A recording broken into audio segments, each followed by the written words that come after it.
Hello, beautiful beings. I was just getting ready to pig out on some deviled eggs with smoked oysters on top, and they said, let's make a video. Okay, let's do it. What are we talking about?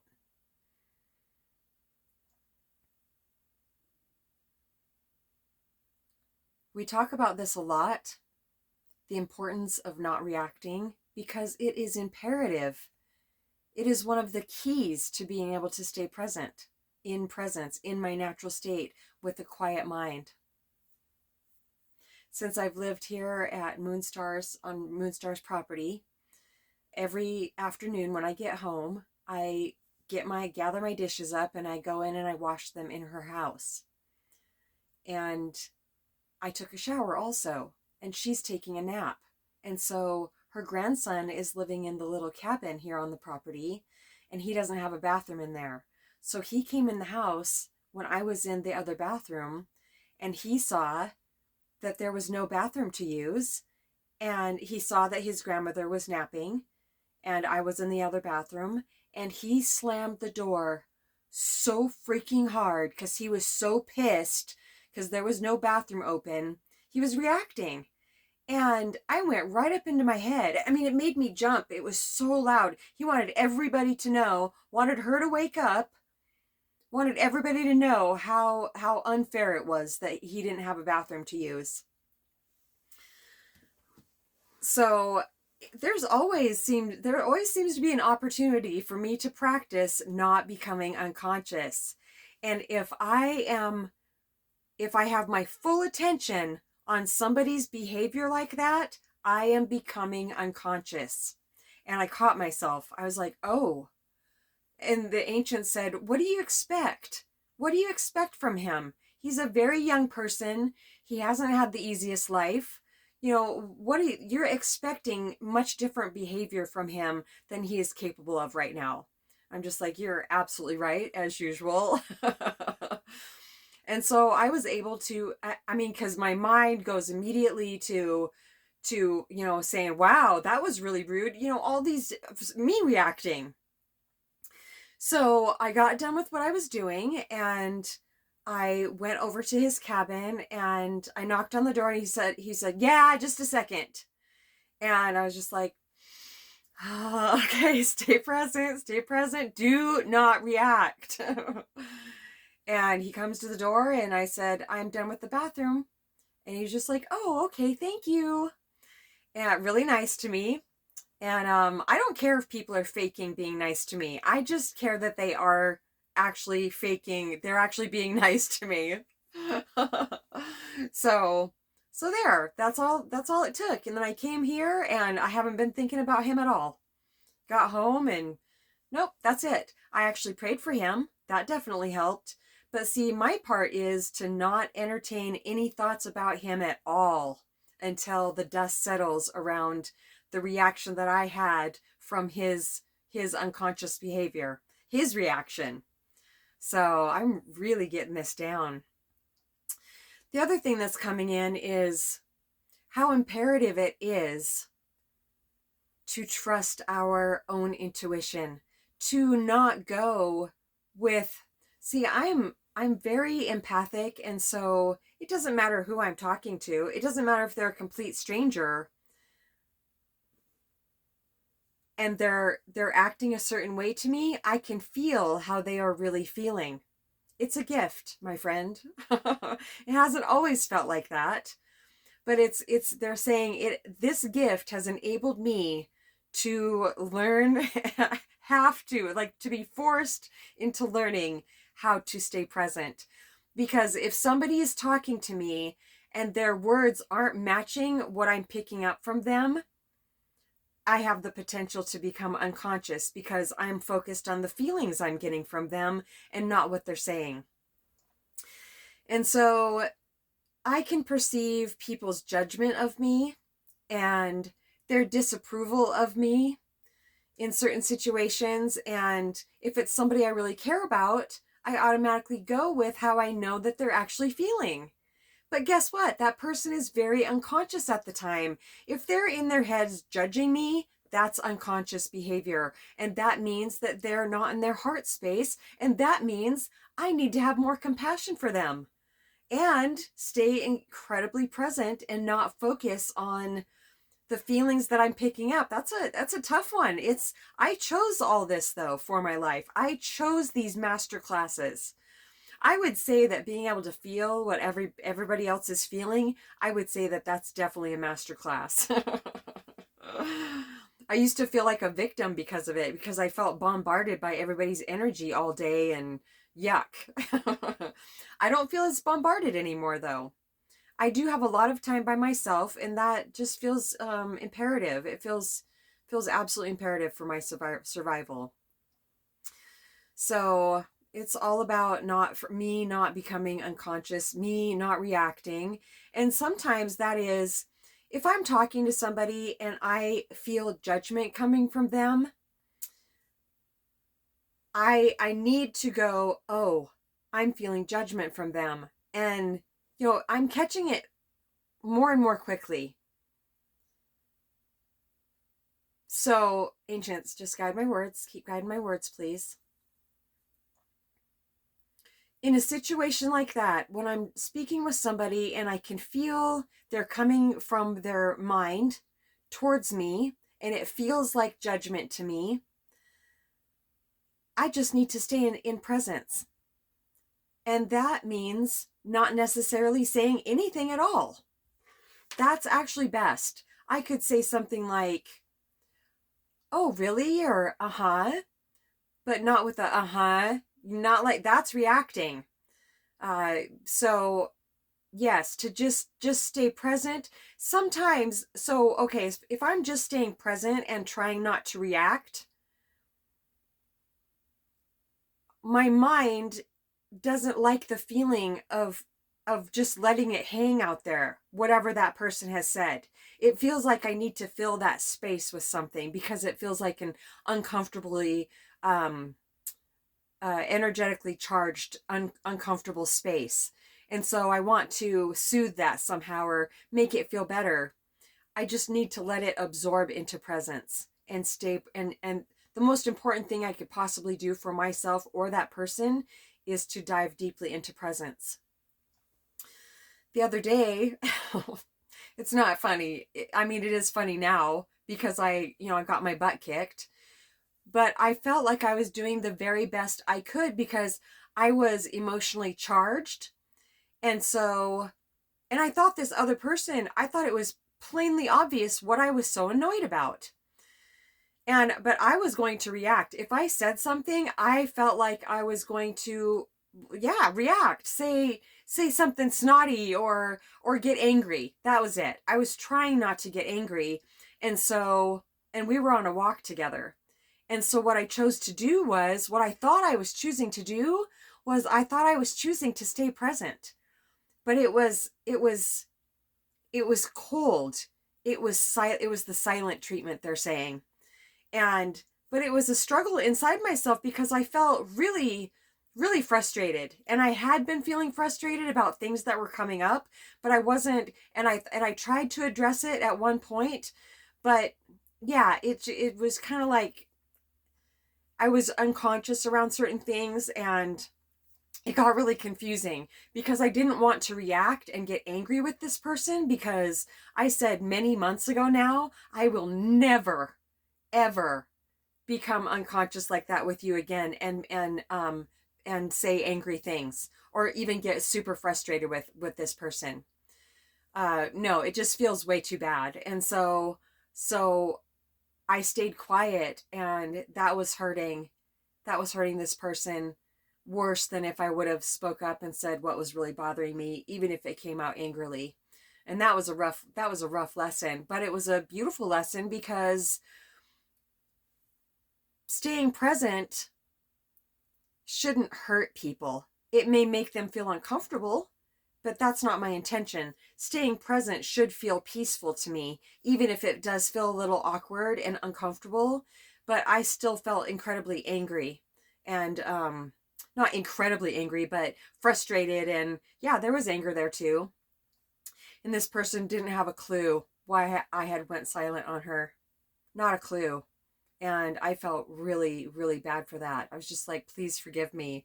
After we went the whole next day without speaking, and finally spoke that night, and it worked out really well. But I mean, she was freaking sobbing the whole walk that we went on together, and I just felt so bad. I need that though. That's how I learn really quickly, and that's how I don't repeat the same thing again.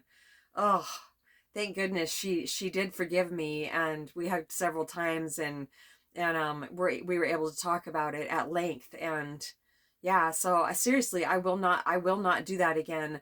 I asked the ancients, I said, well, show me, like, how can I deal with this again? And she said it would have been way better if I would have spoke up, even if it seemed angry, like I was angry.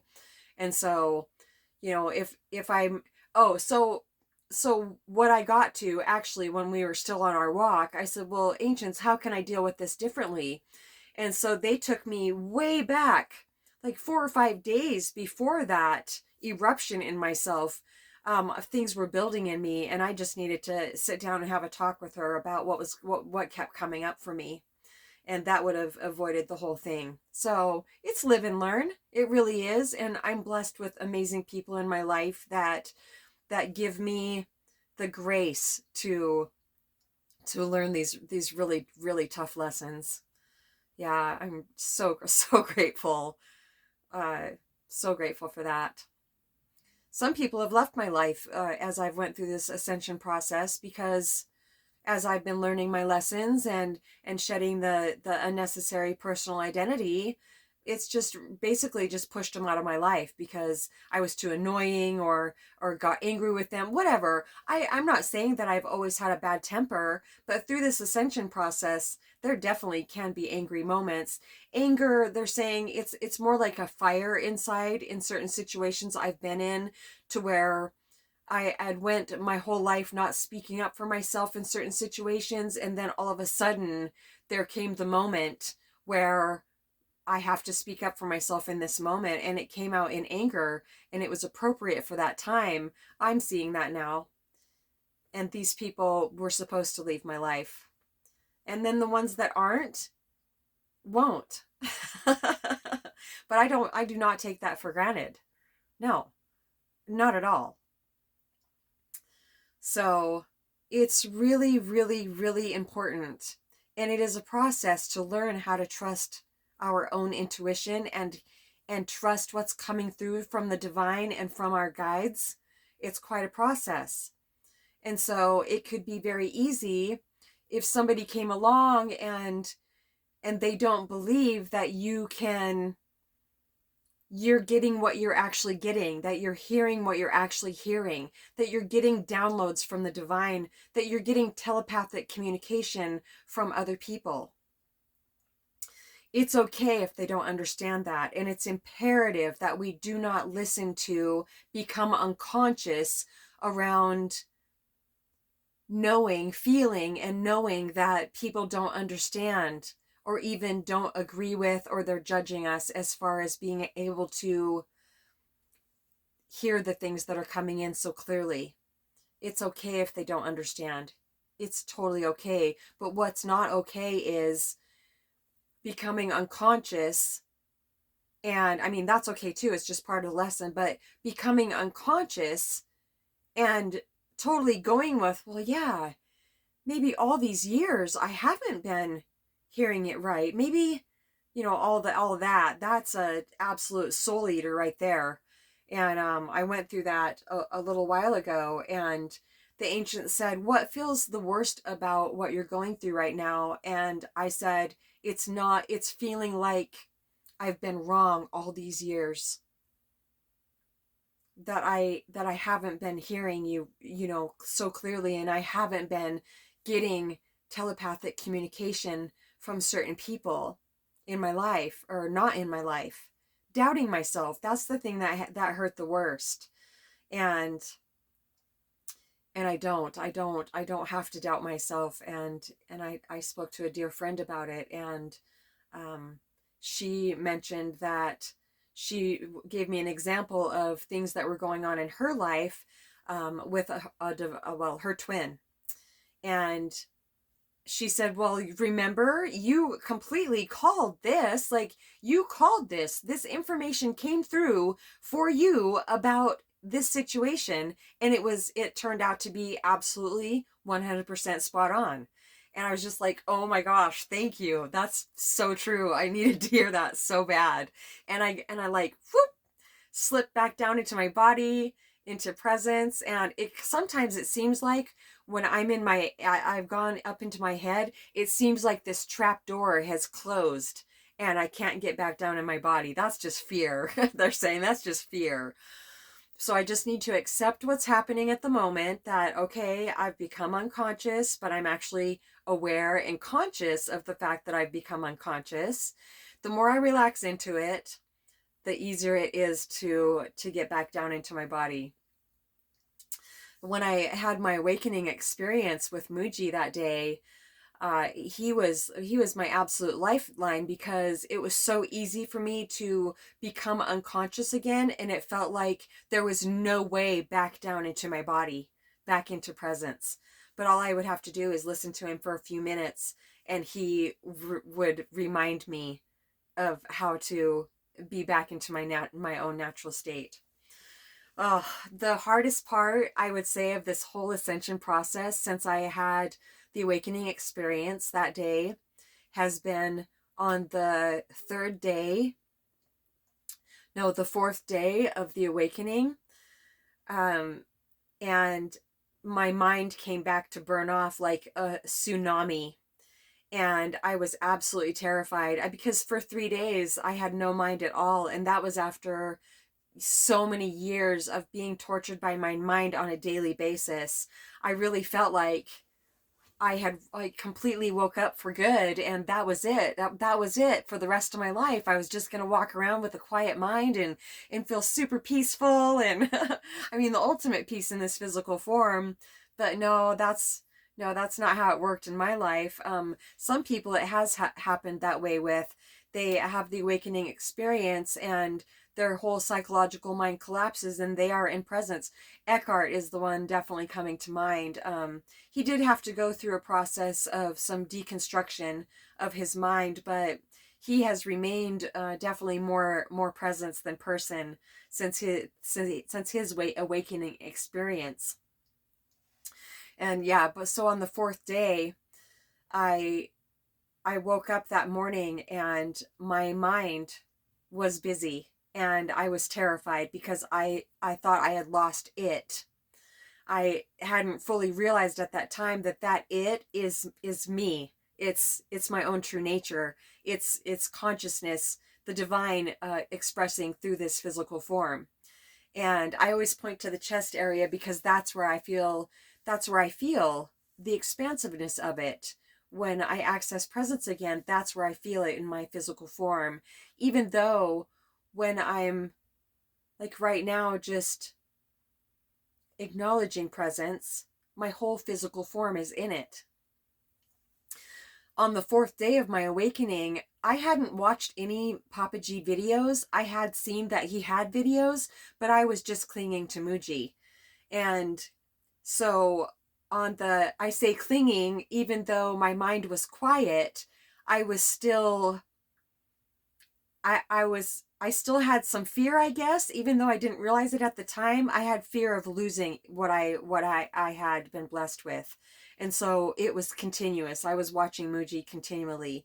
And then on the fourth day, I woke up and felt like my mind was starting to get active. And I went for a walk out behind the house where I was living in this big field.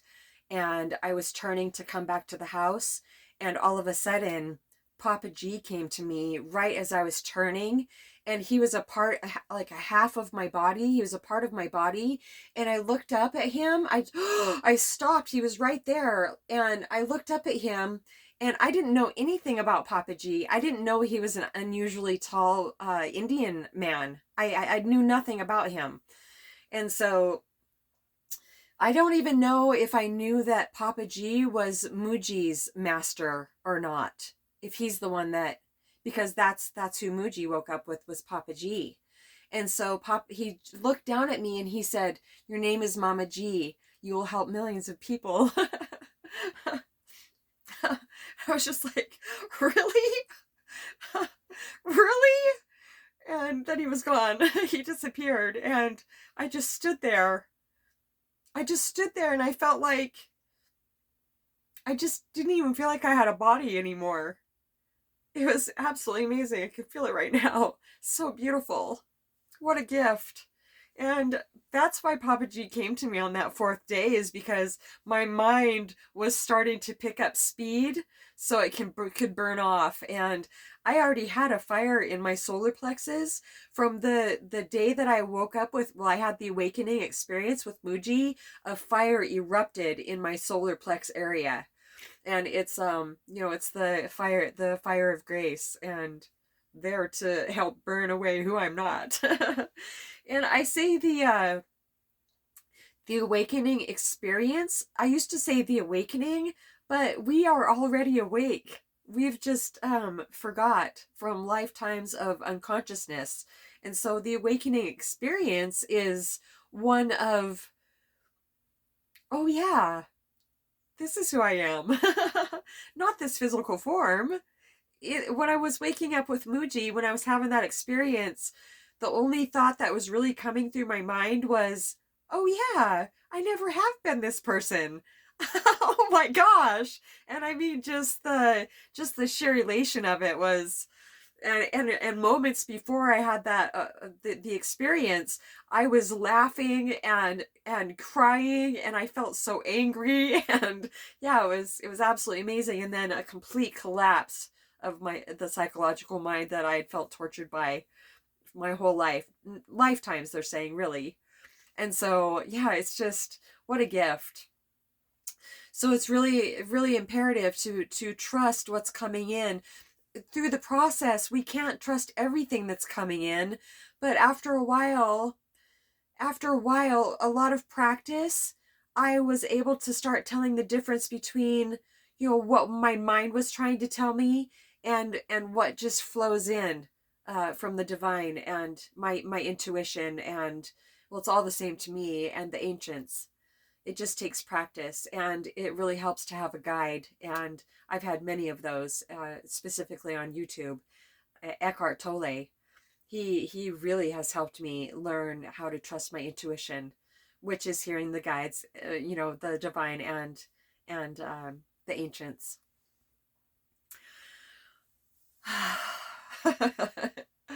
If you would like help learning how to trust your intuition, we would love to help you with that, and to get into contact with your guides if you haven't already made contact with them. That would just be such a joy and pleasure to help you with that. They're adding that if you feel incredibly stuck in your life, and you feel like you're in your head a lot, and you just can't seem to make sense of things, the same thing keeps coming up in your life, more than likely it's because, well, right, Abraham Hicks has always said, don't worry, it'll get louder. If the divine is trying to get our attention about a major change we need to make in our life, and we keep resisting it, but it keeps coming up, it's going to get louder and louder. We're going to get sicknesses in our body. We're going to feel more and more suppressed, more and more depressed. And yeah, so if you feel stuck, we would love to help you with that. If we can. I'm not saying we can help everybody, but I know we can help a lot of people. I mean, Papa G said so. So that message from him that day is really, really one of the reasons that I've been able to keep making these videos, even through times where I just didn't feel like there was any point at all. I feel compelled to do it, and I've learned, that's one way I've learned how to trust my intuition, is when I've heard the ancients say, let's make a video. It comes through so clearly now. I'm just like, yeah, let's do it. And I have resisted that through my ascension process, and started feeling very depressed and very down. And I'm just like, no, that's not important. We don't need to. I mean, I used to argue with them. I still do at times, but only for a couple seconds. SongwithmamaG@gmail.com.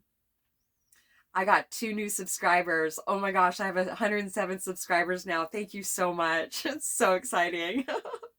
Love you so much.